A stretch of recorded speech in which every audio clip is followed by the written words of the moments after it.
अरे बहू रानी तो सारा सारा दिन कमरे में बंद रहती है, कोई काम भी नहीं। मैं तो बोर हो जाती हूँ, क्या करूँ। तभी मीना की सहेली रीना उससे मिलने आती है। अरे मेरे घर का भी यही हाल है, बेटा ऑफिस और बहू कमरे में बंद, समय काटे नहीं कटता। लेकिन अब सच मानो तो वक्त ही नहीं है कि वक्त से रोटी भी खा लूं। अरे बहन, मुझे भी बता दे कौन सा जादू चलाया है। मैं भी अब जिंदगी के बचे कुचे दिन आराम से काट लूं। दीवारें देख देख कर तो बोर हो गई हूँ मैं। रीना मीना को एक स्मार्टफोन देती है। ये ले, ये है वो छड़ी जो जादू करती है। इसमें मैंने तेरा फेसबुक अकाउंट भी बनाया है, एंजल प्रिया के नाम से। बस अब यहाँ दोस्त बना और सबसे बातें कर।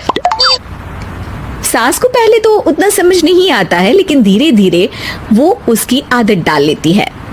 माँ जी जल्दी से खाना खा लीजिए, मुझे थोड़ा काम है। अरे तू जा, मैं खा लूंगी, अभी वक्त नहीं है।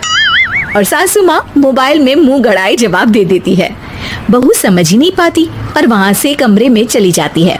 अचानक सास को किसी प्यारी पिंकी की फ्रेंड रिक्वेस्ट आती है। अरे वाह, ये तो कोई प्यारी सी लड़की लगती है, बात करती हूँ। सास फ्रेंड रिक्वेस्ट अपनाकर बात करने लगती है। अब क्या था, सास सारा दिन उस सहेली से बात करती, अपनी कहती, उसकी सुनती। एक दिन सास फोन पर ही सरगड़ाए, अरे बहू जरा मंदिर के लिए थाली सजा दे, आज कीर्तन है।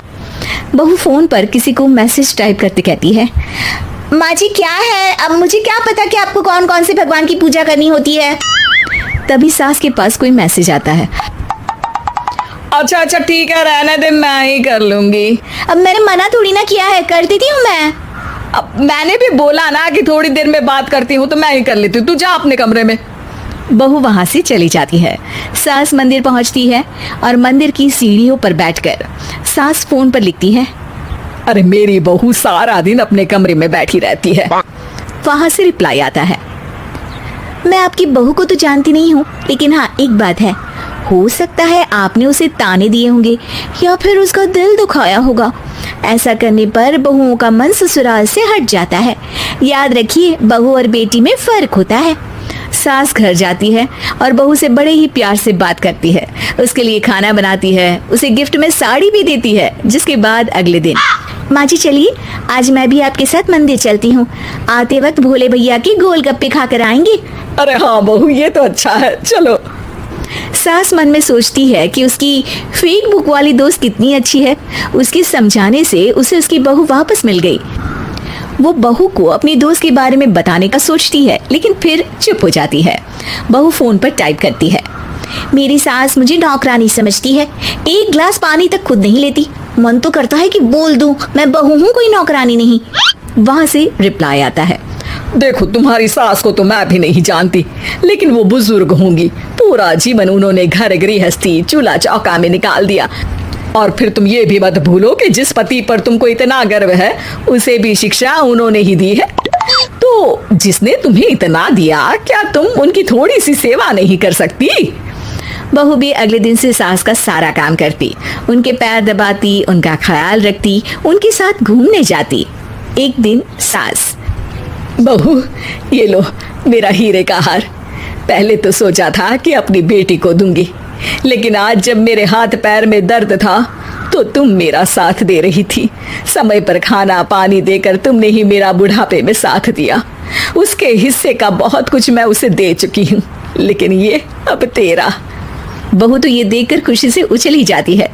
वो सास को गले लगाकर कहती है, माँ जी आप सच में बहुत अच्छी है। भला हो उस एंजल प्रिया का जिसने मुझे आपसे वापस मिलवा दिया, वरना मैं तो हमेशा आपको गलत ही समझती। मैं तो सोचती थी काश वो एंजल प्रिया मेरी सास होती। क्या नाम लिया बहू? एंजल प्रिया तेरी फेसबुक फ्रेंड है? हाँ माँ जी, वो बहुत अच्छी है। उन्होंने ही मुझे बताया कि सास की कीमत क्या होती है। अरे बहू, कहीं तू प्यारी पिंकी तो नहीं?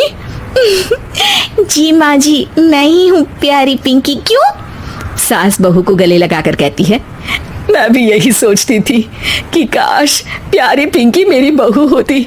शुक्रिया बहू।